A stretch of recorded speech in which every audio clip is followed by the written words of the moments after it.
Talkshow hari ini. Talkshow hari ini. 982 Salagrasi FM, hits musik terbaik. Nah, kawan Salagrasi, tahu nggak sih kalau misalkan coding ini kan suatu ilmu vital gitu ya bagi anak-anak zaman sekarang. Dan hal ini karena memang coding ini bisa untuk melatih logika dan juga ketelitian serta kemampuan berpikir yang kritis gitu. Bahkan di 20 tahun yang lalu ilmu coding ini kan juga sudah diberikan untuk anak-anak elektronika ya, untuk mereka bisa mengembangkan sistem alur kerja robot-robot gitu kan. Dan ini juga untuk mengetahui lebih jauh tentang coding, ini kawan Salagrasi di pagi hari ini spesial Nanda juga sudah bersama dengan Pak Thomas ya, meskipun Pak Thomas lagi di Batam ya Pak Thomas ya sekarang ya. Ya Mbak Nanda, selamat pagi Mbak Nanda. Pagi Pak Thomas, bagaimana kabarnya di pagi hari ini? Ya, baik Mbak Nanda. Salam sehat buat semuanya.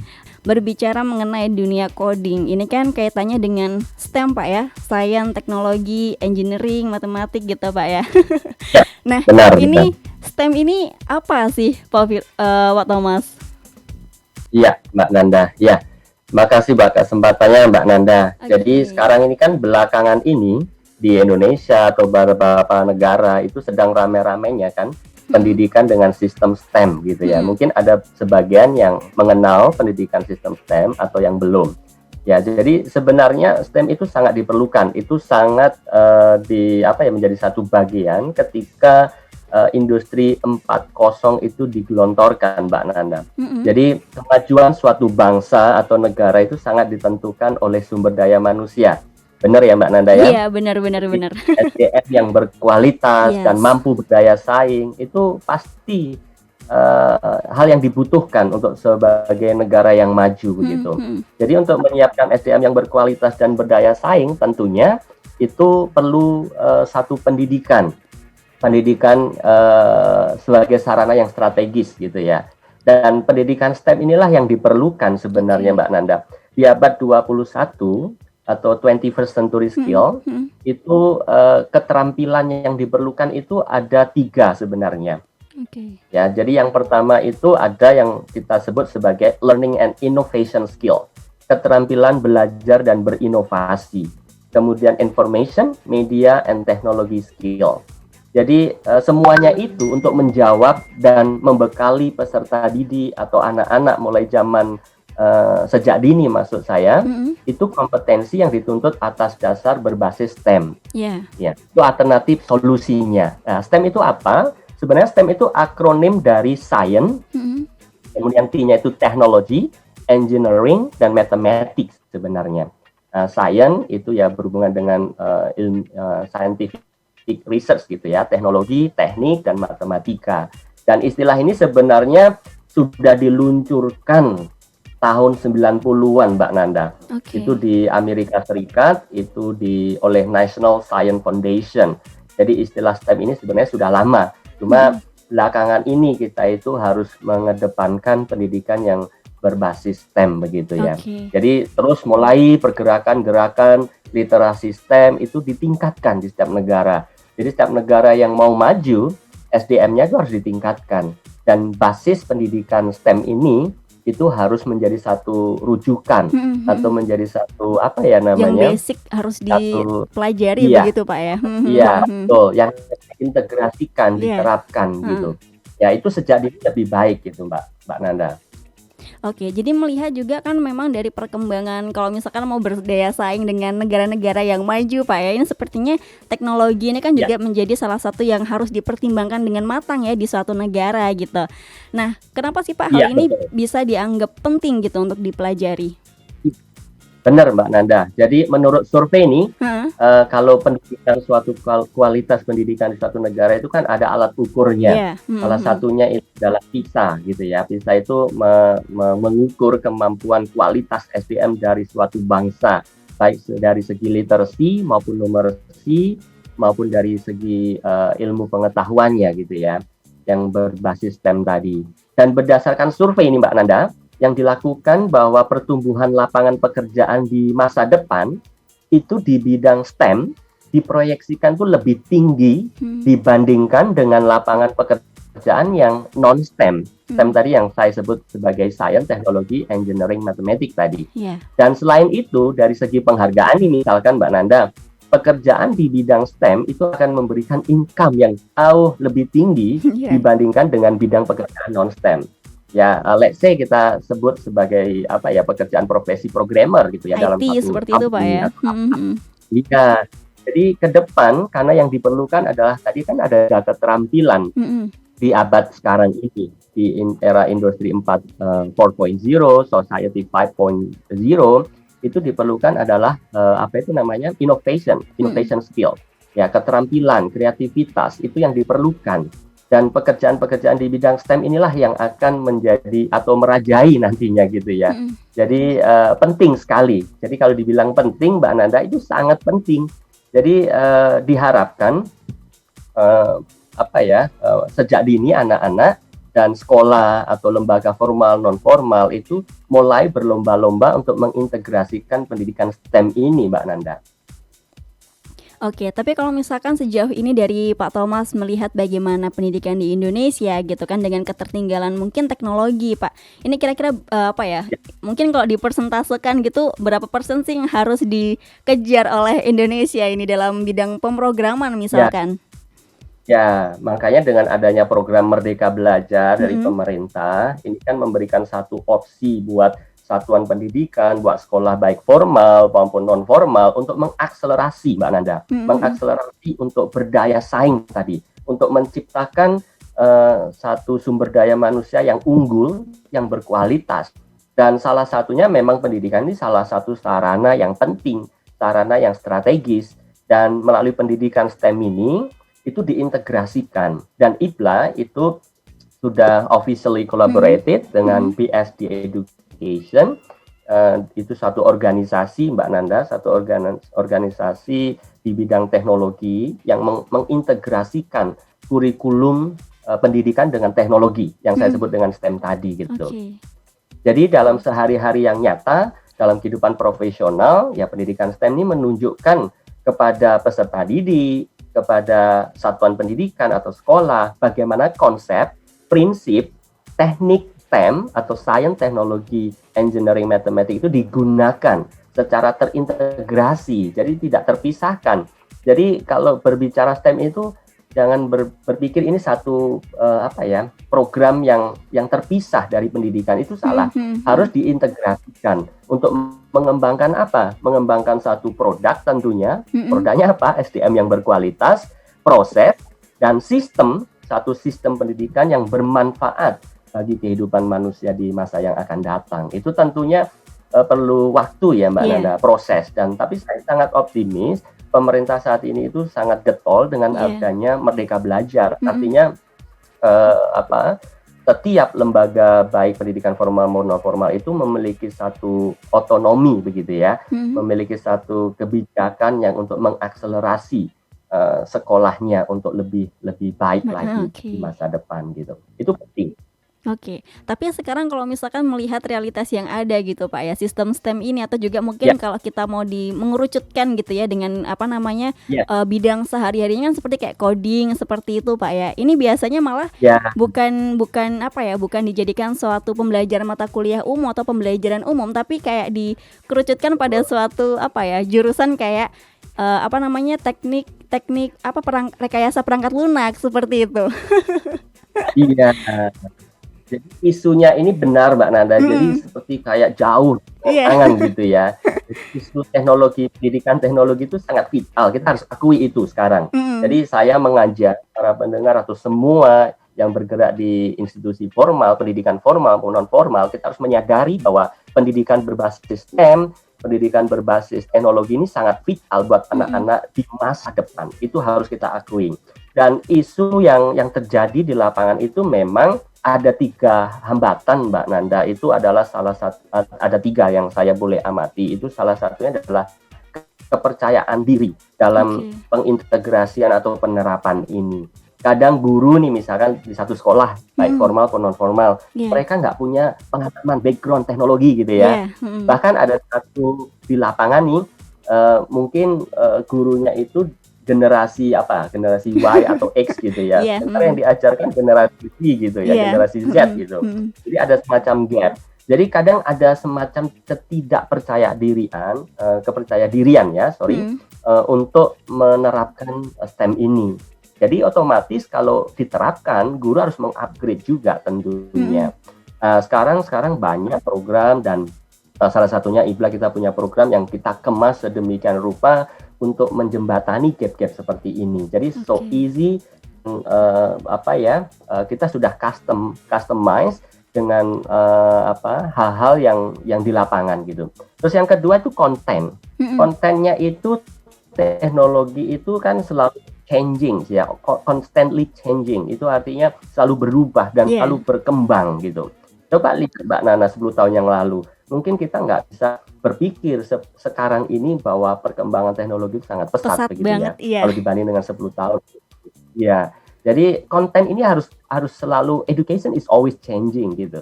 Kurikulum itu harus dirubah ya, makanya konsep pemerintah melalui Kementerian Pendidikan itu kan, mengapa Mas Menteri begitu ya disampaikan dalam speech-nya atau mungkin dalam ujarannya bahwa Merdeka Belajar itu seperti itu, harus menjembatani gap-gap yang ada di lapangan ini, itu harus. Dan yang kedua itu komunitas, Mbak Nanda, itu hal yang menjadi barriers.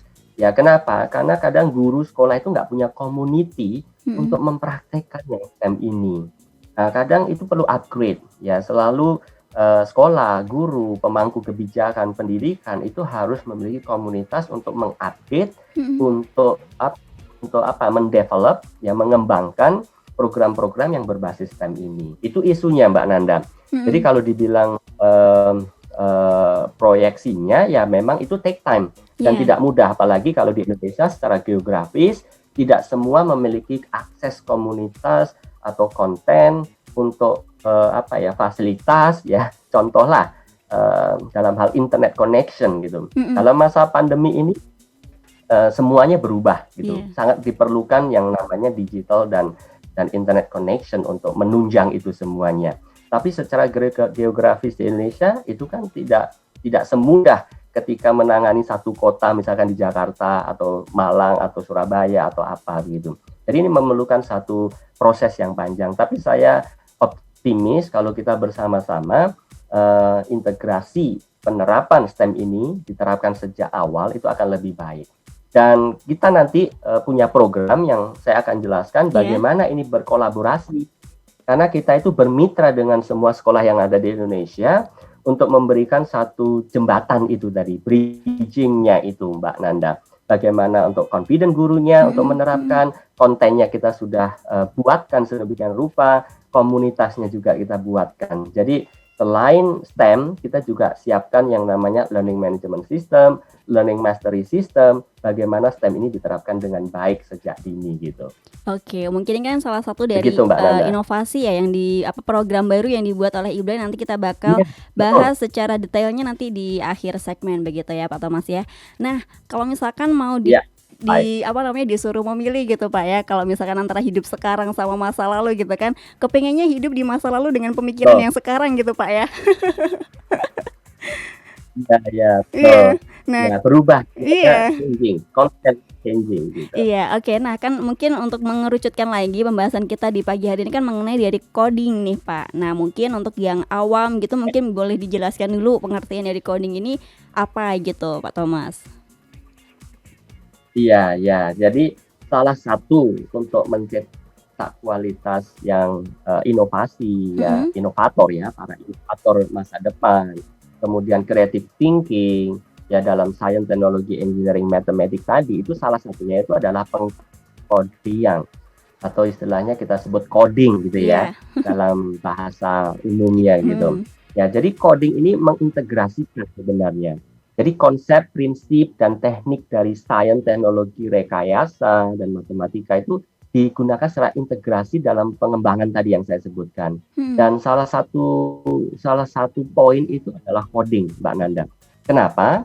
Karena fokusnya itu mengintegrasikan sebenarnya ya teknologi pendidikan ke dalam semua mata pelajaran sebenarnya. Sehingga setiap siswa apapun minatnya nih misalkan ya, Iya. ya itu dapat mengembangkan keterampilan teknis. Ya tidak hanya secara kognitif ya. Kognitif ya tentunya pasti diperlukan dalam coding ini, teknis, kemudian kognitif dan lunak yang diberikan kemampuan perangkat lunak ya, Iya. yang diperlukan untuk masa depan tentunya. Dan menghubungkan proyek teknologi ke konteks, subjek dan minat siswa itu kan perlu satu cara nih, bagaimana memelihara pola pikir yang berfokus pada solusi gitu kan, ya ketimbang problem solving gitu ya, Iya. ketimbang kita itu zaman dulu itu pendidikannya hanya sebatas pengertian, pemahaman gitu ya, tidak sampai ke creativity, tidak sampai kepada problem solving gitu. Padahal kalau kerucut pendidikan yang baik itu sampai menciptakan satu inovator yang baru. Istilahnya mereka bisa memberikan satu solusi di masa yang akan depan. Nah, jadi ini perlu proses kreatif. Nah, coding ini program coding kami itu memberikan satu solusi ini gitu. Jadi coding itu bahasa pemrograman yang memerlukan satu kreativitas, satu teknik dan kognitif daripada setiap anak. Dan kalau ini dikembangkan sejak dini Mbak Nanda, wow, itu saya bisa membayangkan nih akan menjadi satu inventornya banyak gitu. Iya, jadi termasuk robotik yang tadi Mbak Nanda sampaikan di introduction 20 tahun yang lalu itu hanya dipelajari oleh mahasiswa elektronik ya kan, yang misalkan mereka belajar bahasa pemrograman, kemudian mereka belajar microchip, controller, bagaimana membuat satu robot misalkan untuk mesin-mesin di pabrik dan sebagainya.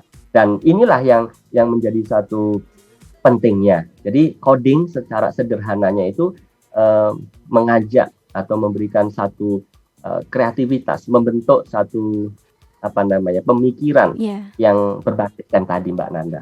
Oke, baik Pak Thomas. Kalau misalkan tadi kita sudah berbicara banyak gitu ya mengenai dari pentingnya gitu kan STEM, habis itu juga coding gitu. Nah, ini ada pertanyaan dari Widi dari Telagomas. Ini tanya, apakah untuk pembelajaran programmer ini memerlukan device yang mumpuni? Iya, baik. Ya, saya langsung jawab atau gimana? Iya, nggak apa-apa. Langsung aja dijawab, Pak Thomas. Iya, jadi program kita itu sangat simpel, Mbak Nanda. Jadi software kita itu berbasis teknologi. Kita mengintegrasikan sebenarnya. Kalau pertanyaan itu device-nya, yang jelas software kita sudah siapin. Jadi online environment-nya itu kita sudah set up sedemikian rupa. Jadi tidak perlu, misalkan belum ada pengalaman, itu bisa. Dan device-nya yang jelas laptop sama internet connection karena kan online ini nantinya. Ya, jadi softwarenya kita sudah, nanti setiap anak atau setiap siswa peserta itu akan diberikan satu akun, username dan password untuk bisa masuk ke dalam software. Jadi software kita sudah easy to integrate it gitu ya, to integrate sama easy to use begitu. Oke, nah kalau misalkan melihat dari mempermudahkan itu semua ya Pak, di beberapa laman internet itu ada kayak artikel-artikel yang menuliskan untuk pembelajaran programmer begitu ya, ini secara otodidak. Nah ini apakah benar-benar bisa dilakukan secara otodidak atau bagaimana Pak Thomas? Ya, jadi kita itu sebenarnya sebenarnya kita itu tujuan utamanya adalah bermitra Mbak Nanda, bermitra dengan semua sekolah-sekolah untuk mengintegrasikan kurikulum berbasis teknologi atau STEM tadi. Ya, tetapi kita juga ada program yang istilahnya untuk homeschool gitu ya, untuk istilahnya secara independen. Jadi misalkan anak itu suka belajar mandiri otodidak itu kita bisa karena easy to use tadi yang saya sampaikan tadi. Pertama, software kita sudah berikan ya karena setiap anak siswa itu ada akunnya. Kemudian kurikulumnya, teaching materialnya itu juga ready to use sebenarnya. Jadi kalau siswa itu mau belajar secara mandiri, self learning atau self study itu ngikuti aja pola-pola yang kita berikan. Ya, terus training kita juga akan berikan sebenarnya kalau ini berbicara untuk pendampingan ya, pendampingan. Jadi bisa belajar secara mandiri atau ikut kelasnya. Ya biasanya sih kalau untuk yang program beginner itu perlu ada pendampingan. Ya, seiring waktu berjalan mereka itu bisa self study. Jadi lebih hemat biaya begitu. Jadi tinggal beli softwarenya dan sebagainya. Dan orang tua bisa menjadi satu supporting system gitu ya, istilahnya menjadi pendamping. Ya, tapi lebih baik sih sebenarnya di sekolahnya ya, ataupun kalau mandiri ikut program kelasnya ya, misalkan dalam hal contoh yang beginner gitu ya Mbak Nanda, itu diberikan satu pengenalan software dan bahasa pemrograman itu masih simple, itu berbasis blok ya, block programming ya, block programming itu biasanya 10 minggu kalau ikut kelasnya. 10 minggu, 10 pertemuan. 10 pertemuan itu kurang lebih berapa itu? 5 minggu lah, 5 minggu ya, dengan asumsi 2 kali dalam seminggu gitu.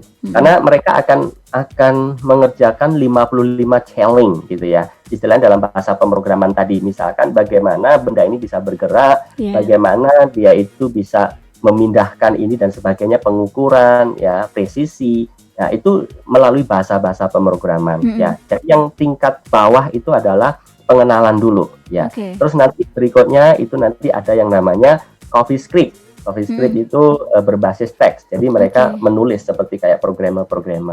Jadi kita itu mulai dari usia 7 sampai 16 tahun gitu. Jadi memang kalau misalkan melihat dari apa ya, kalau outputnya ke depannya gitu Pak ya.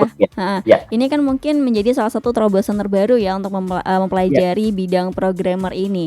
Nah, kalau misalkan untuk membicarakan mengenai persiapan begitu Pak, ada nggak sih persiapan yang basic banget yang harus dilakukan gitu? Atau mungkin sebelumnya yang belum punya basic sama sekali juga nggak apa-apa gitu. Ya, boleh. Jadi sebenarnya ini easy to use yang saya bilang tadi Mbak Nanda. Jadi istilahnya program-program kita itu kita customize sedemikian rupa dari sampai yang tidak punya pengalaman, sehingga kita menjembatani yang namanya konten dan confident tadi. Ya mungkin banyak sekolah-sekolah yang nggak menerapkan STEM sehingga mereka asing dan merasa awam tentang coding dan sebagainya. Jadi kurikulum kita itu sebenarnya sudah integrated dan komprehensif sebenarnya Mbak Nanda. Dan beberapa sekolah yang menerapkan itu merasakan ini gitu loh. Jadi misalnya contoh kita itu punya yang kurikulum kita gitu ya, dari tingkat bawah kita itu sebut dengan namanya Code Monkey gitu ya. Jadi itu yang persiapan yang diperlukan ya sebenarnya mengikuti lesson plan ataupun kurikulum yang kita sediakan gitu. Jadi misalkan first challenge gitu ya. Jadi mereka itu harus mengerjakan challenge dan itu ada guidance-nya, ada petunjuknya begitu. Jadi step by step-nya itu ada gitu. Dan kalau tingkat bawah ini nggak perlu pengalaman apapun sih sebenarnya. Kalau dia mau belajar, komitmen, kemudian device yang diperlukan adalah desktop, laptop, bahkan iPad, tablet, iPhone, Android itu bisa gitu. Ya, teknologi semakin canggih Mbak Nanda. Jadi itu bisa ya. Jadi Code Monkey secara offline bisa di-download juga di app sama Google Play Store juga kalau dia mau menggunakan devices yang tadi saya sebutin, iPad, tablet atau apapun gitu. Ya, jadi itu. Terus yang kedua, mereka itu akan dipandu misalkan apa sih coding, apa sih. Jadi itu ada step by step-nya. At the end mereka itu harus mampu namanya project showcase Mbak Nanda. Jadi mereka mampu membuat sebuah game simple gitu loh. Jadi pengcoding ini atau coding ini mereka harus menghasilkan satu karya nantinya. Jadi bukan hanya sekedar belajar tahu, ya itu memang betul, curious ya, istilahnya kita harus tahu bagaimana ini dan sebagainya. Tetapi at the end-nya mereka harus create something gitu. Itu yang untuk beginner gitu. Kalau untuk yang kelas-kelas yang advance itu mereka itu ada project showcase-nya juga Mbak Nanda. Misalkan nih contohnya mereka robotik gitu ya. Mereka ada game design, ada yang namanya code squad, kemudian ada hardware inventor, ya tech entrepreneur, ada e-sport, ada game development, app development, artificial intelligence. Jadi jadi banyak hal yang project showcase-nya itu idenya mereka itu harus mampu meng-create, tidak hanya sekedar belajar. Jadi easy ini sebenarnya Mbak Nanda. Jadi sama seperti yang dibilang Pak Thomas tadi ya waktu di awal itu, yang kalau misalkan untuk pembelajaran kita harus punya terobosan juga problem solving-nya begitu Pak Thomas ya. Nah, jadi ada beberapa kalau misalkan mungkin kalau dari segi teknologi gitu ya, mungkin kita bisa berkaca di negara Jepang gitu Pak ya, yang sekarang juga sepertinya main dengan teknologi begitu. Tapi kira-kira takut nggak sih Pak kalau misalkan kira-kira teknologi yang sudah semakin berkembang nanti semua sistemnya nanti dikalahkan dengan teknologi, malah manusia ini kayak gak ada kerjaan gitu. justru itu Mbak Nanda tadi saya Oke. sampaikan, masa depan kalau non-STEM, istilahnya pekerjaan-pekerjaan yang membutuhkan STEM itu akan dihargai dan mereka yang akan merajai, mereka yang akan apa ya Oke. namanya mengontrol gitu ya. Mhm. Contoh robot itu kan yang buat manusia Iya. begitu. Ya dari bahasa pemrograman. Ya, jadi yang non STEM itu pasti akan ketinggalan. Pasti Mhm. pekerjaan-pekerjaan itu akan digantikan oleh robot-robot atau mesin-mesin yang diciptakan oleh manusia dari bahasa pemrograman tersebut. Misalkan ada restoran, misalnya Iya. kita sekarang terkenal coffee shop gitu Iya. ya. Heeh, Coffee heeh. shop sekarang yang melayani itu sekarang robot gitu. Iya. Mhm. Jadi ada satu rekan yang dia sudah go international di Jakarta, dia itu membuat satu industri gitu ya, Mhm. robot gitu, yang lebih ke restoran dan sebagainya. Jadi ini semuanya itu berapa ya, berawal dari kreativitas dan inovasi skill tadi, innovation gitu. Mhm.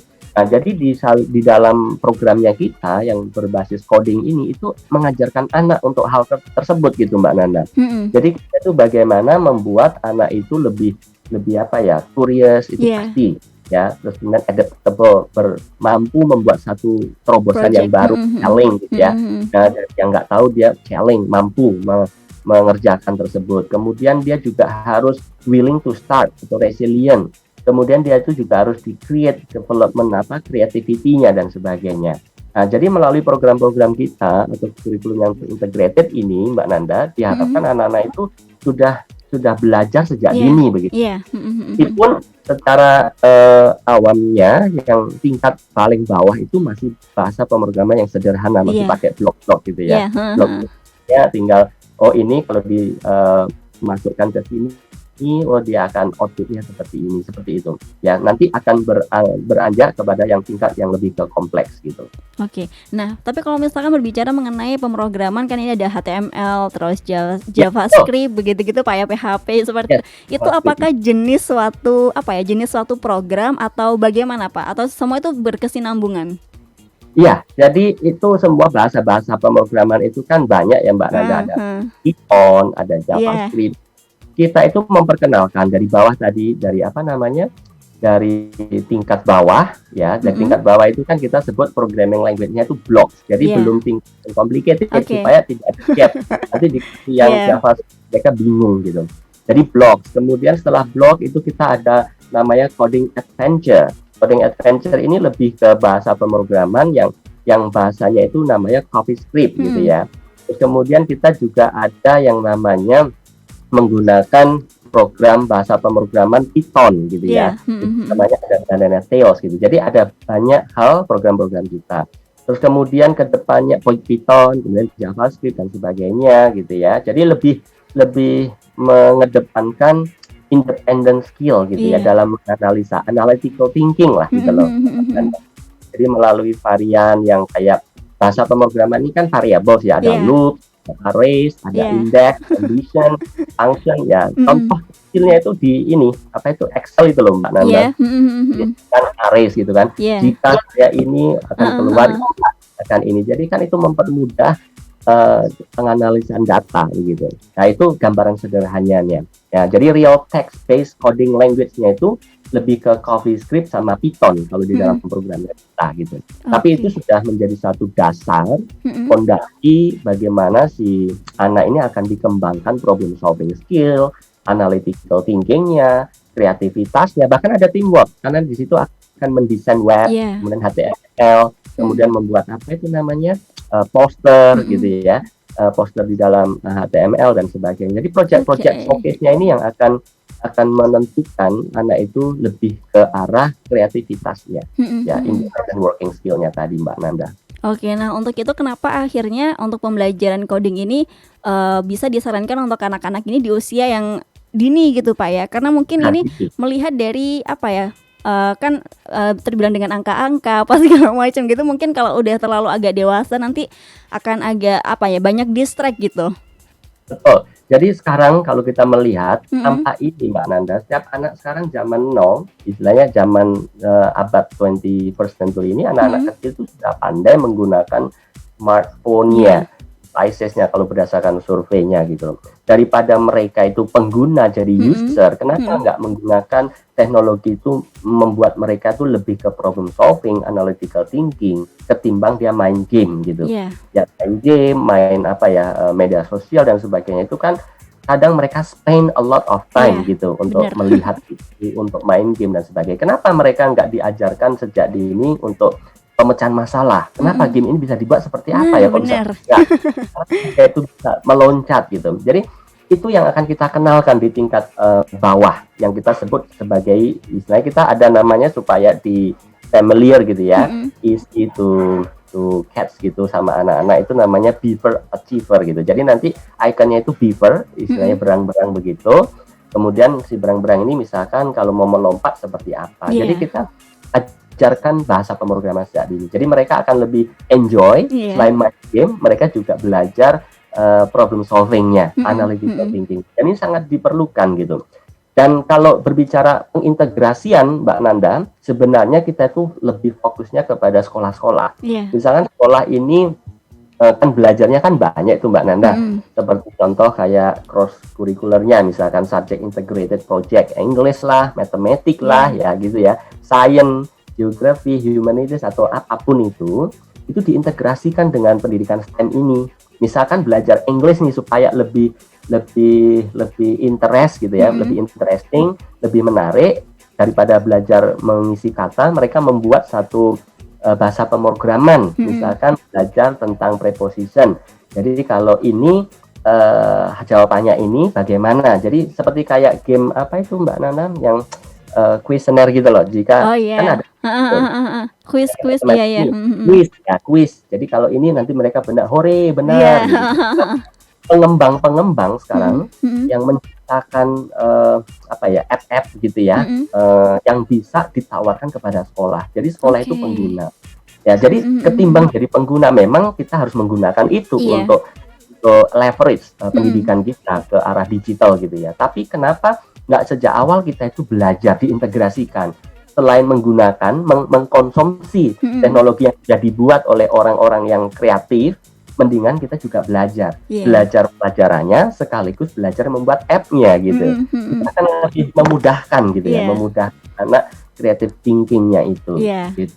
Oke, benar banget Pak Thomas. Karena melihat kalau misalkan sekarang ini anak zaman sekarang kalau main ya udah main aja gitu, enjoy. Iya, betul. Nggak melihat kayak throwback-nya ke belakang gitu kan, bagaimana game ini bisa akhirnya tercetus gitu. Nah, Pak, ini kan juga sudah dekat akhir segmen nih. Tadi kan Pak Thomas sudah nge-spill gitu ya mengenai dari program baru yang bakal ini sudah dirilis atau bagaimana?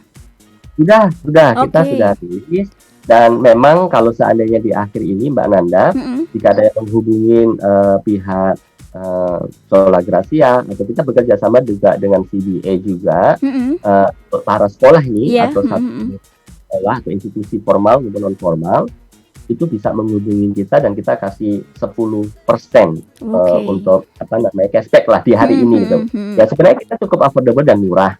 Jadi akunnya itu satu username itu 500.000 sebenarnya Mbak Nanda. Itu validnya itu 1 tahun. Ya sebenarnya 1 tahun. Tapi kalau dia ikuti kelas program, kalau dia itu intensif, itu cuma berapa? 10 pertemuan atau 10 kali gitu ya, atau 5 minggu begitu. Jadi kalau hari ini mau register itu mendapatkan 10% tadi yang saya sebutkan, ya istilahnya cashback-nya gitu. Nah, jadi buat individu, orang tua itu juga bisa, ya istilahnya membelinya sehingga mereka bisa mandiri. Tapi kalau ikut kelas program, mereka selama 10 pertemuan itu, istilahnya 1,5 bulan ya, kurang lebih 2 bulan itu nambah lagi 500.000 gitu. Jadi jadi itu sangat easy dan affordable kan Mbak Nanda? Mahal. Untuk memotong sekolah 3 tahun Pak ya.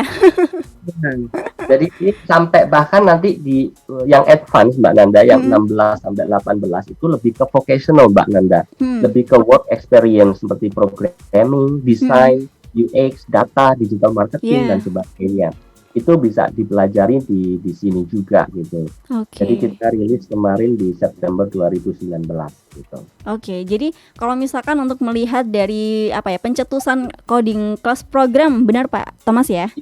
Ya, betul. Ini apa namanya untuk output kedepannya ini apa ya? Maksudnya untuk terbuka untuk umum atau bagaimana? Ya, terbuka untuk umum. Jadi Oke. selain kita bekerja sama dan bermitra dengan sekolah-sekolah yang ada di Indonesia yang tertarik untuk penerapan STEM, kita juga terbuka untuk umum. Dan ini online. Jadi selama masa pandemi ini kita menciptakan sebuah terobosan yang dimana ini bisa dilakukan kapan saja, di mana saja, Mbak Nanda. Oke. Jadi tanpa dibatasi. Jadi persiapannya itu ya desktop atau smart devices yang tadi saya sebutin, kemudian internet connection untuk menjembatani tutorialnya tadi. Ya, kalau nggak ikut tutorialnya sebenarnya ngikutin aja challenge-nya. Tapi saya sarankan sih ikut dulu yang tahap pertama. Ketika mereka sudah easy untuk mengenal bahasa pemrograman itu seperti apa, mereka bisa kerjakan sendiri. Jadi kalau dia itu rajin begitu ya, curiosity-nya tinggi, itu kan masa aktifnya 1 tahun tadi, username account-nya tadi Mbak Nanda. Jadi mereka bisa sampai 3-6 bulan tuh mereka sudah finish, bahkan sampai project showcase. Misalkan kita buat website atau digital marketing ya untuk yang kelas advance ya, atau mereka membuat app development, artificial intelligence, game ya, gamification, ya itu bisa. Jadi project showcase-nya itu akan bisa di-share juga, ini loh hasil buatan saya, game saya gitu.